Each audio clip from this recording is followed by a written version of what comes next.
હે hello friends, this your friend Pragnesh Parmar. કેમ છો? મજામાં?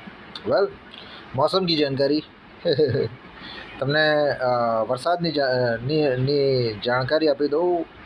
વડોદરા ગુજરાત અને ગુજરાતના વરસાદના સમાચાર આપી દઉં. બધે જળબંબાકાર થઈ ગયું છે. શુદ્ધ ગુજરાતીમાં કહે છે ને તો જળબંબાકાર થઈ ગયું છે. બધા જ પાણી ભરાઈ ગયા છે. 10-10 ઇંચ વરસાદ થયો છે વડોદરામાં. આજની તારીખમાં છેલ્લા 2 દિવસની અંદર લગભગ 10 ઇંચનો વરસાદ થઈ ગયો છે. સયાજીગંજ વિસ્તારમાં નટરાજ ટાઉનશીપ જે કહે છે ત્યાં આગળ પાર્કિંગ જે કહેવાય પાર્કિંગ એરિયા એ આખું ભરી ગયું. મતલબ 10 ફૂટ પાણી છે ત્યાં આગળ.